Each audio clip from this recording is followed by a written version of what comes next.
कभी ऐसा हुआ है कि आपने कोई फैसला बहुत सोच समझ कर लिया हो, मतलब हर एंगल से सोचा हो, पूरी प्लानिंग की हो, लेकिन नतीजा एकदम उल्टा निकला? और फिर आप सोचती हैं कहाँ गलती हो गई, मेरा फैसला ही गलत था। और दूसरी तरफ कभी कभी हम यूं ही तुक्के में कोई काम कर देते हैं और वो सुपर हिट हो जाता है और हमें लगता है वाह मैं तो जीनियस हूँ। यही वो पहेली है जिसमें हम सब मतलब कहीं ना कहीं फंसे हुए हैं। क्या कोई फैसला सिर्फ इसलिए गलत हो जाता है क्योंकि उसका आउटकम खराब था? आज की हमारी जो ये बातचीत है वो इसी गुत्थी को सुलझाने के बारे में है। हमारे पास एनी ड्यूक की किताब थिंकिंग इन बेट्स से जुड़े कुछ बेहतरीन सोर्सेज हैं और हमारा मिशन है ये समझना कि एक अच्छे फैसले और एक अच्छे नतीजे में जमीन आसमान का फर्क हो सकता है। और एनी ड्यूक कोई मतलब एकेडमिशियन नहीं है, वो वर्ल्ड सीरीज ऑफ पोकर की चैंपियन रह चुकी है। सोचिए, एक ऐसा इंसान जिसने दुनिया के बेस्ट पोकर प्लेयर्स के सामने लाखों डॉलर के फैसले लिए हैं, जहां हर पल किस्मत और स्किल की लड़ाई होती है। और आज वही इंसान फॉर्च्यून 500 कंपनियों के सीईओज को डिसीजन मेकिंग सिखाता है। ये सफर अपने आप में कमाल का है। बिल्कुल, और उनका पोकर का बैकग्राउंड ही इस पूरी सोच का फाउंडेशन है। देखिए, पोकर एक ऐसा खेल है जहां आप दुनिया के सबसे अच्छे खिलाड़ी होकर भी एक बाजी हार सकते हैं, सिर्फ इसलिए क्योंकि पत्ते आपके हक में नहीं आए। ये नामुमकिन है कि आप हर हैंड जीतें, लेकिन लंबे समय में जीतता वही है जो लगातार सही फैसले लेता है, जो प्रोबेबिलिटी को समझता है।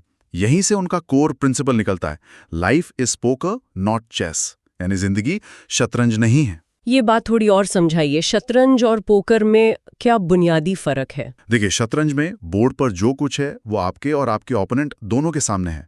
कोई छिपी हुई जानकारी नहीं है। अगर आप हारते हैं तो इसका सीधा मतलब है कि आपके ओपोनेंट ने आपसे बेहतर चालें चली। यहाँ लक का कोई रोल नहीं है, ये प्योर स्किल का खेल है। लेकिन पोकर और असल जिंदगी ऐसी नहीं है। यहाँ बहुत सारी जानकारी छिपी हुई है। आपको नहीं पता सामने वाले के हाथ में क्या पत्ते हैं, आपको नहीं पता अगला पत्ता कौन सा आएगा। यही जिंदगी है। आपको नहीं पता कि आप जिस कंपनी में इन्वेस्ट कर रहे हैं कल उसके साथ क्या होगा, या इकोनॉमी का रुख क्या होगा। यहाँ लक और रैंडमनेस की एक बहुत बड़ी भूमिका है। और जब हम ये बात समझ जाते हैं तो हम फैसलों को देखने का अपना नजरिया ही बदल देते हैं। ये लाइफ इज पोकर वाली बात बहुत दिलचस्प है, क्योंकि ये सीधे सीधे उस गलती की तरफ इशारा करती है जो शायद हम सब दिन में 10 बार करते हैं।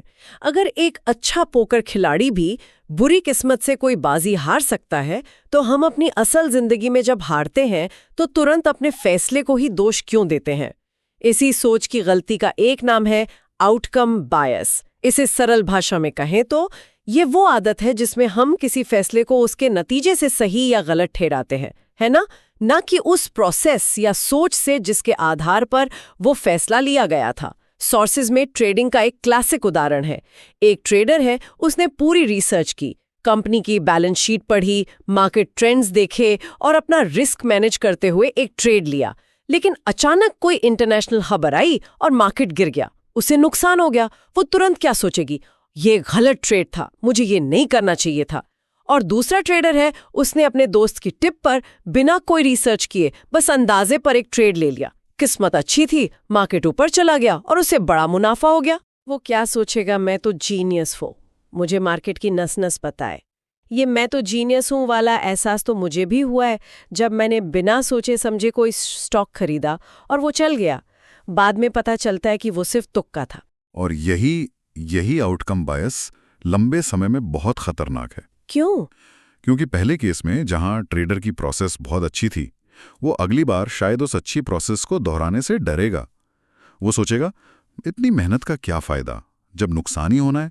और दूसरे केस में जहां प्रोसेस एकदम गलत थी, वो उस गलत आदत को और मजबूत करेगा। उसे लगेगा कि बिना मेहनत के पैसा बनाना ही सही तरीका है, और अगली बार जब किस्मत साथ नहीं देगी तो उसे बहुत बड़ा नुकसान होगा। एनी ड्यूक इसी पर जोर देती हैं, a good decision can have a bad outcome.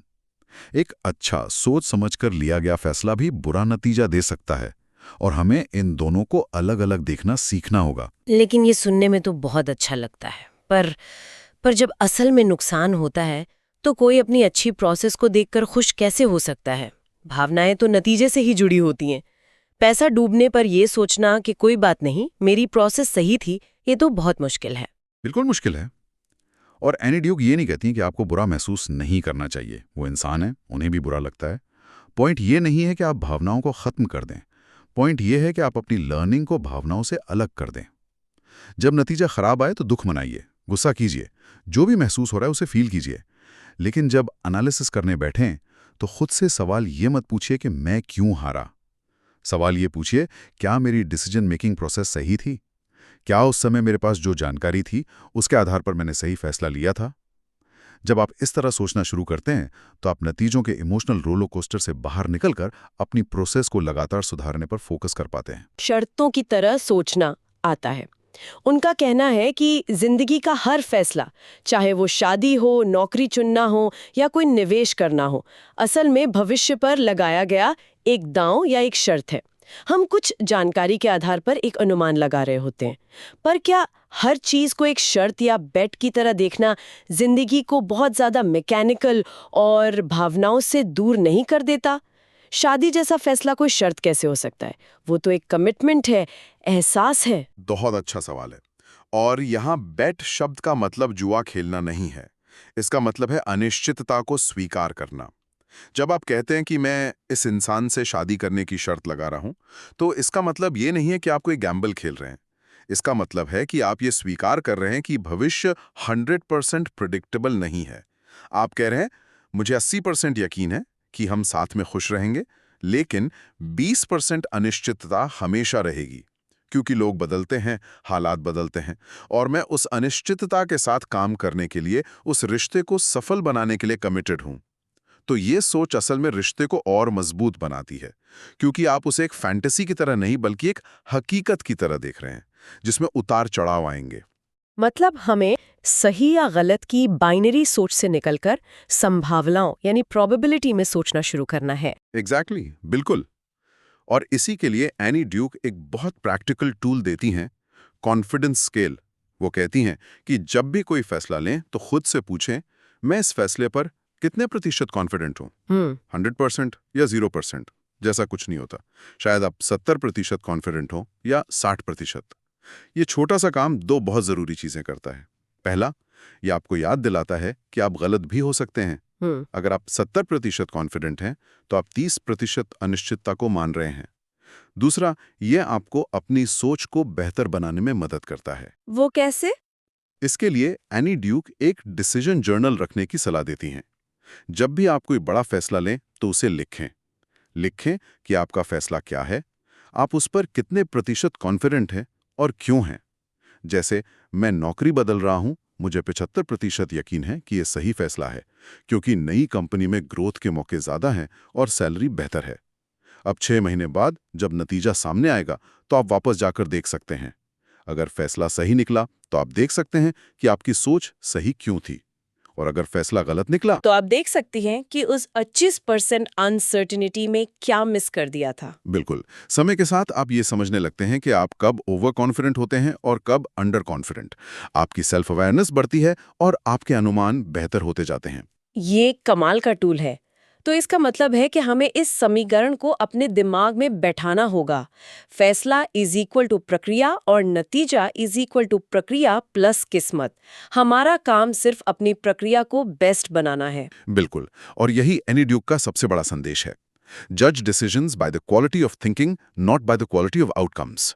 अपने फैसलों को अपनी सोच की गुणवत्ता से परखें, ना कि उनके नतीजों से। अगर एक अच्छी प्रक्रिया के बाद भी नुकसान हुआ तो निराश मत होइए। मानिए कि ये उस 30% अनसर्टेनिटी का हिस्सा था। अपनी प्रक्रिया पर भरोसा रखिए और उसे दोहराइए। और अगर एक गलत प्रक्रिया से फायदा हो गया तो घमंड में मत आइए। समझिए कि ये बस किस्मत थी और अगली बार ये काम नहीं करेगी। आपको अपनी प्रक्रिया सुधारने की जरूरत है। चलिए इस पूरी बातचीत को और प्रैक्टिकल बनाते हैं। एनी ड्यूक एक 5 सवालों का फ्रेमवर्क देती हैं जो हमें हर बड़ा फैसला लेने से पहले खुद से पूछने चाहिए।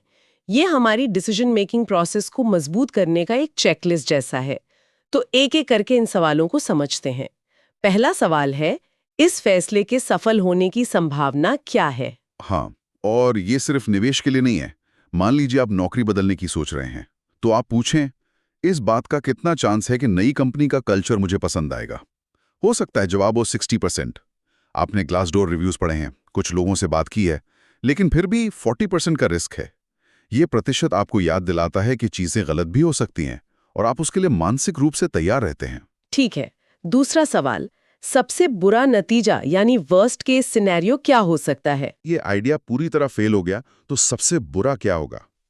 शायद आपको अपनी सेविंग्स गंवानी पड़े या कुछ महीने बिना इनकम के रहना पड़े। जब आप वर्स्ट केस को लिख लेते हैं और ये तय कर लेते हैं कि हाँ, मैं इसे झेल सकता हूं, तो उस फैसले का डर काफी कम हो जाता है। आप एक सोची समझी छलांग लगाते हैं, अंधेरे में नहीं कूदते। तीसरा सवाल, इसमें जोखिम कितना है? यानी अगर मैं गलत साबित हुई तो मुझे क्या कीमत चुकानी पड़ेगी? ये पिछले सवाल से थोड़ा अलग कैसे है? वर्स्ट केस हो सकता है कि आपकी नौकरी चली जाए और आपको घर बेचना पड़े, लेकिन एक ज्यादा प्रोबेबल रिस्क ये हो सकता है कि आपको वो शहर पसंद ना आए और आपको 2 साल बाद मूव करना पड़े, जिसमें आपको ट्रांजैक्शन कॉस्ट का नुकसान होगा। तो रिस्क आपको फैसले के संभावित नेगेटिव साइड्स के बारे में सोचने पर मजबूर करता है। चौथा सवाल, और ये मुझे बहुत पसंद है, क्या मैं आउटकम बायस से प्रभावित हो रही हूँ? ये एक सेल्फ चेक है। मान लीजिए आप एक प्रोजेक्ट मैनेजर हैं और आपका पिछला प्रोजेक्ट जबरदस्त सफल हुआ था। अब आप एक नया प्रोजेक्ट शुरू कर रहे हैं। आपको खुद से पूछना होगा, क्या मैं वही स्ट्रैटेजी इसलिए अपना रहा हूं क्योंकि पिछली बार वो काम कर गई थी, या मैं इस नए प्रोजेक्ट की जरूरतों को ऑब्जेक्टिव होकर देख रहा हूं? हो सकता है पिछला प्रोजेक्ट इसलिए सफल हुआ हो क्योंकि उस समय मार्केट की कंडीशंस बहुत अच्छी थी। ना कि सिर्फ मेरी स्ट्रैटेजी की वजह से। एग्जैक्टली। ये सवाल आपको अपनी पिछली सफलताओं या असफलताओं के जाल में फंसने से बचाता है। और पांचवा और आखिरी सवाल, क्या मेरी प्रक्रिया सही है? यह एक तरह से बाकी सभी सवालों का सार है। क्या मैंने पूरी जानकारी जुटाई है? क्या मैंने ऐसे लोगों से सलाह ली है जो मुझसे असहमत हों, ताकि मुझे एक अलग पर्सपेक्टिव मिले? क्या मैंने जल्दबाजी में तो फैसला नहीं लिया? क्या मैंने अपने बायसेस को चेक किया है?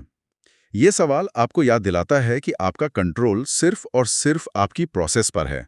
अगर आपकी प्रोसेस मजबूत है तो आप सही रास्ते पर हैं। इस फ्रेमवर्क का अंतिम लक्ष्य क्या है?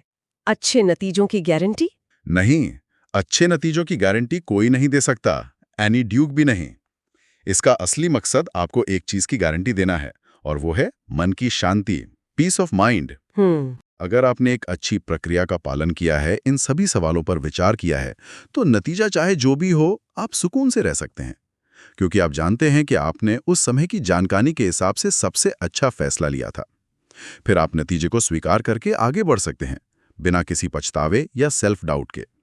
और यही एक अच्छे डिसीजन मेकर की सबसे बड़ी निशानी है।